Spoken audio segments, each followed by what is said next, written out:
सारा सुख चैन खो गया है। और जब से तू गई है मैं रातों में सो ना पा रहा हूँ। हम दोनों के दिल एक दूसरे के लिए धड़कते हैं। तुम्हारे बिना मुझे यहाँ बहुत सूना सूना लगता है। कोई रास्ता बता दो मने कि मैं क्या करूं, कैसे भुलाऊं इस हादसे को।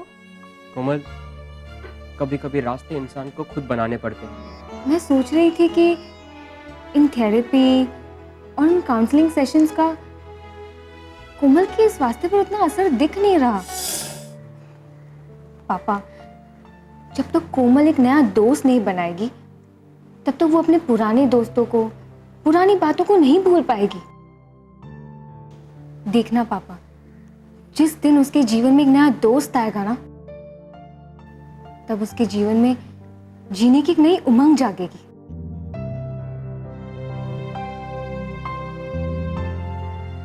अन्ना भी तो बहुत कोशिश कर रहे हैं कि वो कोमल को सदमे से बाहर निकाल सके।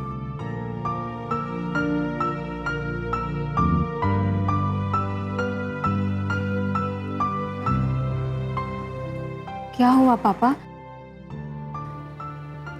मैंने सही तो कहा ना? बेटा, तेरी बात में दम तो है, सोचो ना। ठीक है, मैं आपके लिए दूसरी चाय लेकर आती हूँ। हाँ ठीक है बेटा।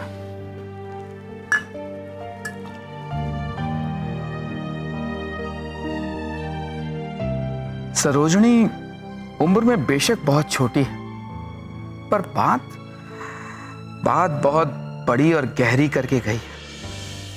इससे पता चलता है कि वो कोमल की कितनी फिक्र करती है, कितना चाहती है उसे। उसकी बातों में गंभीरता थी, मार्गदर्शन था। इशारा समझ गया हूं उसका मैं।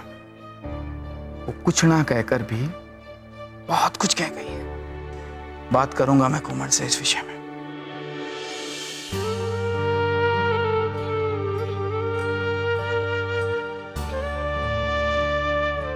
अरे शांता, क्या कर रही है? मैंने मना किया है ना तेरे घर के काम करने से। वरना तुझे नहीं मारना। अरे इतना सारा काम करके क्यों अपने आप को कष्ट दे रही है?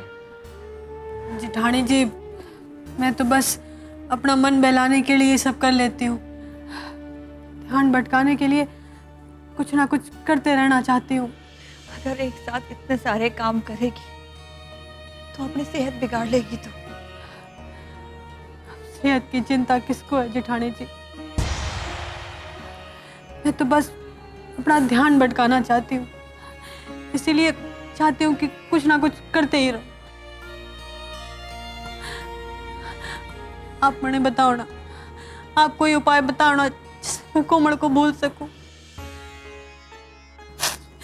अगर कोमल को भुलाने का कोई उपाय ना है आपके पास,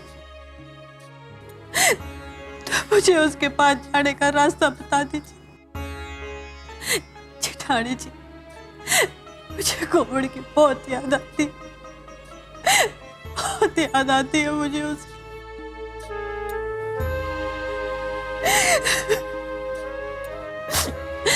मैं उससे मिलना चाहती हूँ, आप मुझे उससे मिला दो। आप मुझे उससे मिला दो। अगर आप मुझे अपनी छोटी बहन मानती है ना, तो मुझे कोमल से मिला दीजिए। शांता, तू अपने आप को संभाल। मैं जानती हूँ थारे इस दुख की कोई सीमा ना है, पर ये जीवन से जीना पड़े। किसी के चढ़े जाने से सासों के साथ रिश्ता ना खत्म हो जाता। जेठानी जी, मैं कोमल के बिना नहीं जी सकती। तूने सरोजनी को अपनी बेटी माना है ना, तो एक के लिए दूसरे से दूर जाना अन्याय होगा ना? बोल।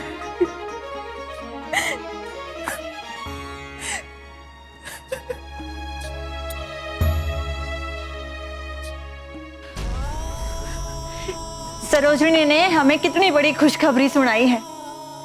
दिल्ली गई है इंटरव्यू के लिए। इंटरव्यू उसका बहुत अच्छा हुआ। हमारा दिल कहता है कि वो जरूर पास हो जाएगी। और देख, मैं तो मंदिर गई थी प्रार्थना करने के लिए। ये देख, प्रसाद ले ना, सब ठीक हो जाएगा।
आप हमारी माँ पे हाथ उठाने की कोशिश कर रहे थे, हाँ?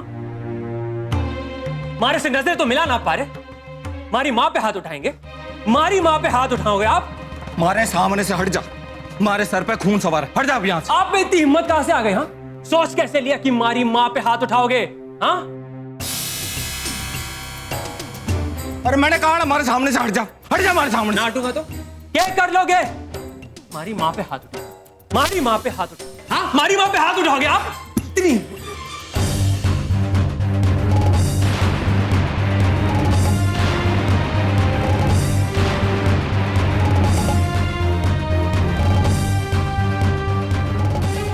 थारी इतनी हिम्मत होगी कि तू मने धक्का दे रहा है।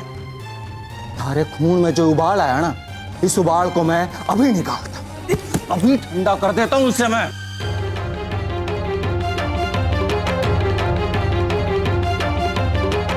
आपको क्या लगता है आप हमारी माँ पे हाथ उठाने की कोशिश करोगे और मैं खड़ा खड़ा देखता रह जाऊंगा? अरे जान से मार दूंगा तने मैं। हाँ तो मार दो। सुनिए जी, ये आप क्या कर रहे हैं? सुनिए जी, छोड़िए छोड़िए उसे। अरे जान ले लूंगा मैं इसकी, ये मारे पे हाथ उठाएगा है। छोड़िए उसे, छोड़िए, आपको कौन की कसम।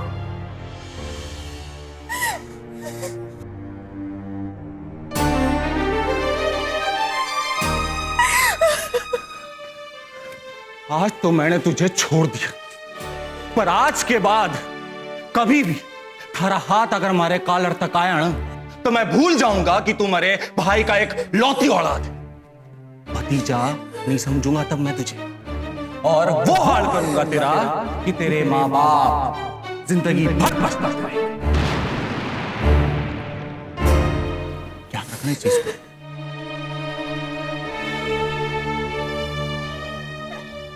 देख लिया विजय चाचू का पागलपन। अरे अब वो इंसान नहीं, हैवान हो गए, हैवान।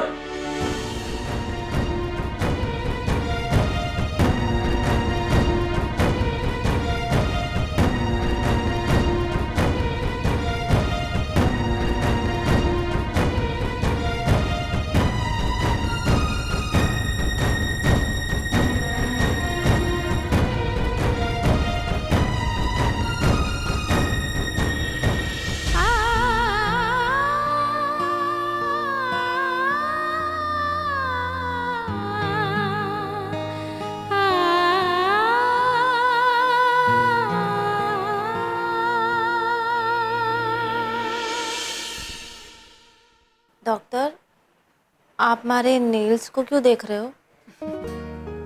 कोमल, ये बहुत ही पुरानी पद्धत है। नाखूनों को देखकर शरीर के बारे में पता चल जाता है, और अभी तुम्हें देखकर मैं ये कह सकती हूँ कि तुम में काफी इम्प्रूवमेंट है।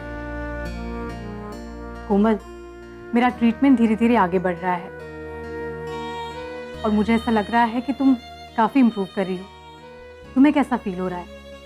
हाँ, अब मैं ठीक हूँ। लेकिन जब तक तुम बिल्कुल ठीक नहीं हो जाती तब तक तुम्हारा इलाज तो चलता ही रहेगा, है ना? जैसा आपको ठीक लगे। कोमल, मेरे इलाज से जल्दी छुटकारा पाना चाहती हो तो मेरे कुछ सवालों का जवाब दो। पूछिए। अच्छा, मुझे एक बात बताओ, तुम्हें नींद कैसी आती है? ठीक आती है? सारा टाइम मुझे नींद आती रहती है। 24 घंटों में से 16 घंटे तो मैं सोती रहती हूँ। क्योंकि वो नेचुरल नींद नहीं है, तुम दवाइयाँ ले रही हो, उसका असर है। धीरे धीरे मैं दवाइयाँ कम कर दूंगी, फिर तुम्हें नेचुरल नींद आएगी। ना डॉक्टर, मैं ना सो सो के थक गई हूँ, अब और सोना नहीं चाहती। फिर तो तुम ये कहोगे कि तुम खाना खाकर भी थक गई हो, क्योंकि इस दवाई से तो भूख भी बहुत लगती है। ना, मैंने भूख भी नहीं लगती। दवाई खा खा के पेट ही भर जाता है हमारा। गुड, तुम बहुत सोच समझ कर जवाब दे रही हो और ये बहुत अच्छी बात है। अच्छा, एक बात बताओ, बदन में सुस्ती रहती है या फ्रेश फील करती हो? पहले सुस्ती रहती थी, बट अभी ठीक लगता है मुझे। ओके। अच्छा कोमल, मेरी बातों से या घर के किसी भी सदस्य की बातों से तुम्हें अच्छा लग रहा है या फिर चिड़चिड़ापन लगता है? नहीं, दूसरों की बातें सुनना अच्छा लगता है, लेकिन किसी से बात करने का मन ना करता। गुड, तुम्हारे सारे ही आंसर्स से मैं काफी सेटिस्फाई हूँ। अब तुम में काफी इम्प्रूवमेंट है और भगवान ने चाहा तो जल्दी ही तुम्हें दवाइयों से छुटकारा मिल जाएगा। अच्छा कोमल, अब मैं चलती हूँ। You take care. बाय।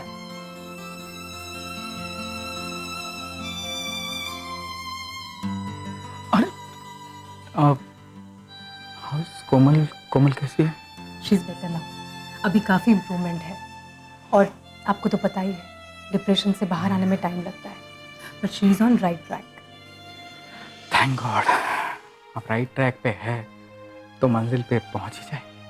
जी जी, पहले तो I was hopeful, but now I am confident. I am so thankful to you. Thank you so much. चलती हूँ, बाय।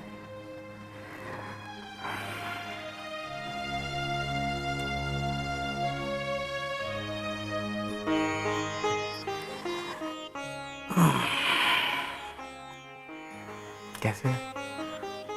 ठीक हो बड़े पापा? डॉक्टर बहुत तारीफ कर रही थी बेटा तुम्हारी। लेकिन मैंने ऐसा क्या कर दिया? बेटा वैसे तो कुछ खास नहीं, लेकिन जो वो पूछ रही थी वो तुम बता रही थी, जैसा वो कह रही हैं वैसा तुम कर रही हो, बस। लेकिन बड़े पापा, इसमें क्या खास बात है?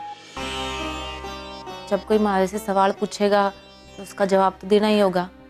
इसमें एक खास क्या है? बेटा ऊपर से देखा जाए तो कुछ भी खास ना है, पर जिस सिचुएशन में तू है ना, उसमें ये बात खास हो जावे। हर पेशेंट इतना कोऑपरेट नहीं करता, और उन्होंने मुझसे कहा है कि दवाई काम कर रही है और तू बहुत जल्द ठीक हो जाएगी। बड़े पापा, आपको भी यही लगता है कि दवाई हर चीज का इलाज है?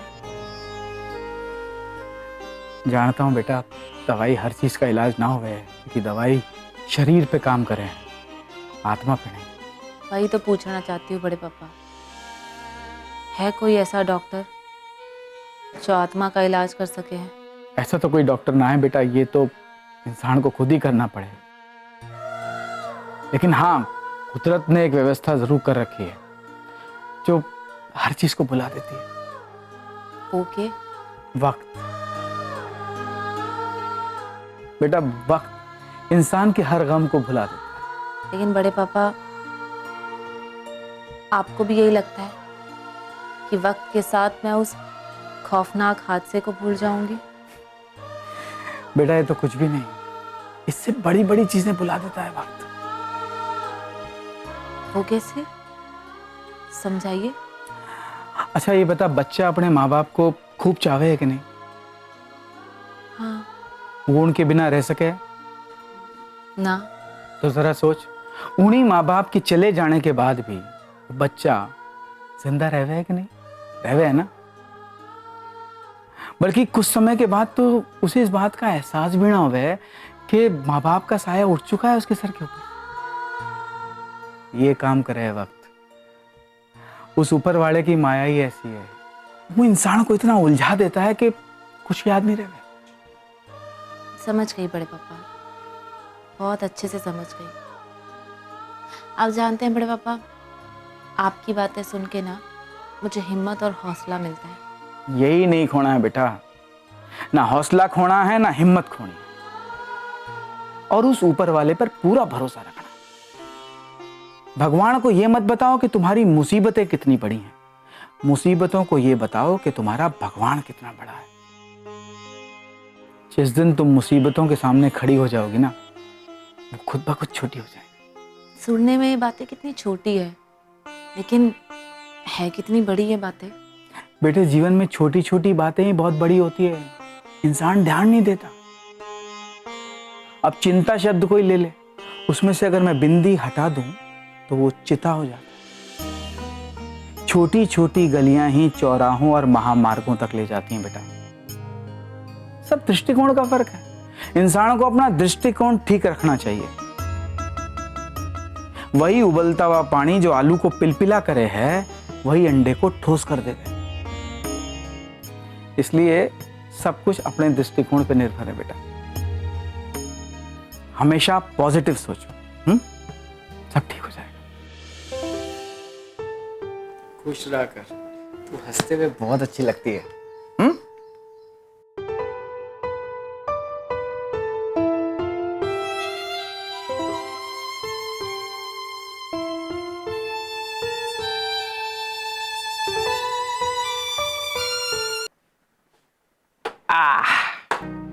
बन गया।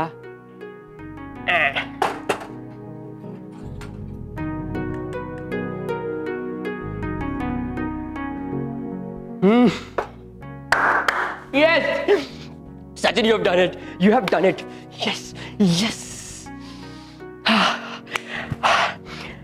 अब कोमल खुश हो जाएगी सूप पीने के बाद। यही तो मेरा प्लान है कि कोमल को मैं खुश करूंगा और वो खुश हो जाएगी, वो हंसेगी। ये मेरा प्लान। कोमल, कि कोमल को इम्प्रेस करना है। वो सूप पिएगी और एकदम खुश हो जाएगी।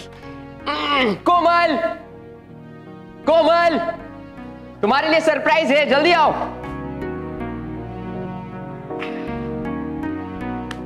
कोमल, हाँ, क्यों हुआ सचिन, क्यों आवाज लगा रहे हो? मैंने तुम्हारे लिए एक इन्वेंशन किया है। इन्वेंशन? हाँ, के? वो आज मैं एक कुकरी शो देख रहा था, तो वहां पे उन्होंने एक सूप बनाना सिखाया। मैंने सूप बनाना सीख लिया। अच्छा।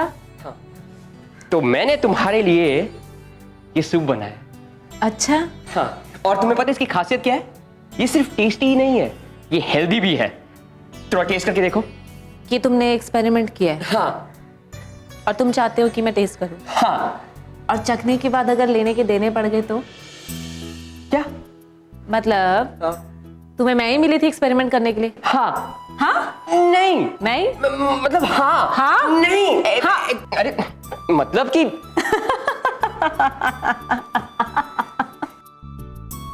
कोमल, तुम ऐसे ही हंसती रहा करो। आखिर यही तो मेरा प्लान था कि वही तो मैं सोचती हूँ कि हमारा नाम कोमल किसने रख दिया? हमारा नाम तो रौनक होना चाहिए था, रौनक।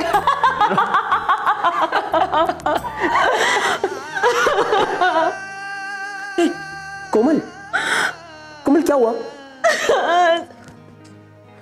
नहीं कोमल, क्या हुआ? क्या हुआ कोमल? सचिन, हमारे साथ ये सब क्यों हुआ? मैंने तो किसी का भी बुरा नहीं चाहा था, फिर भगवान जी ने ऐसा क्यों किया मेरे साथ? कोमल, इसीलिए तो भगवान ने तुम्हें बचा लिया ना। हाँ सचिन, मैं विक्रम की मम्मा सुभाषिनी जी से मिलना चाहती हूँ। प्लीज मुझे उनके पास लेके चलो एक बार। कोमल, मैं अपनी तरफ से पूरी कोशिश करूंगा तुम्हें सुभाषिनी आंटी से मिलाने की। मैं जानता हूं कि उनसे मिलके तुम्हारा मूड हल्का हो जाएगा।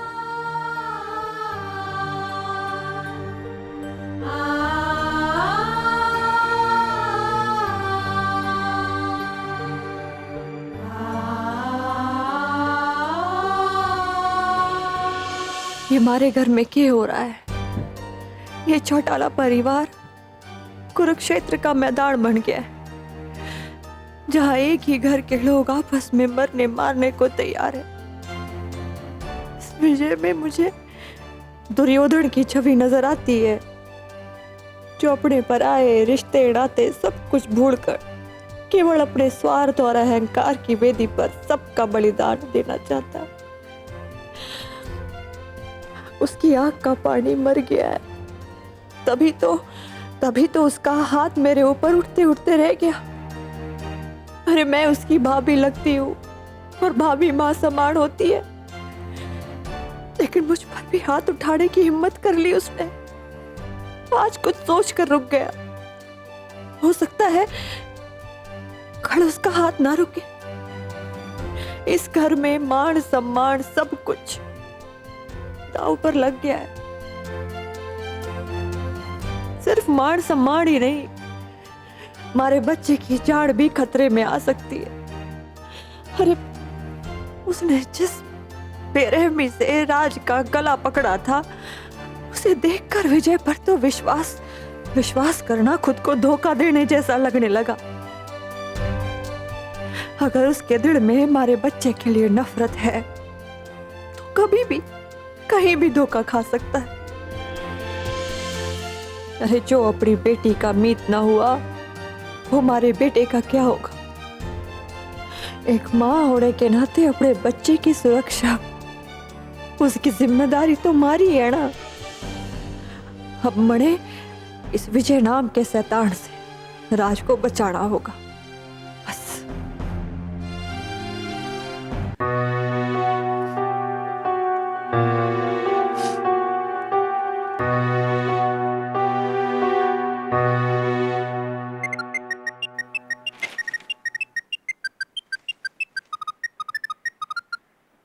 हेलो। हेलो। हाँ लक्ष्मी, कैसी हो?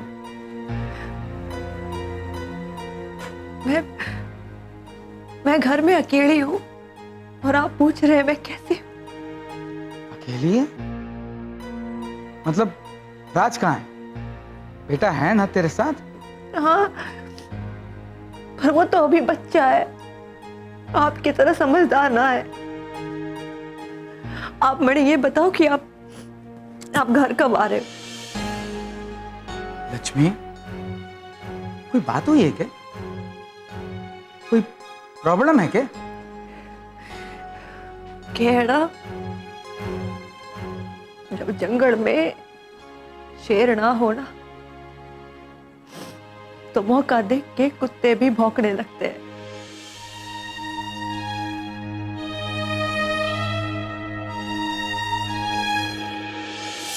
शांता, हमारी बात को समझ।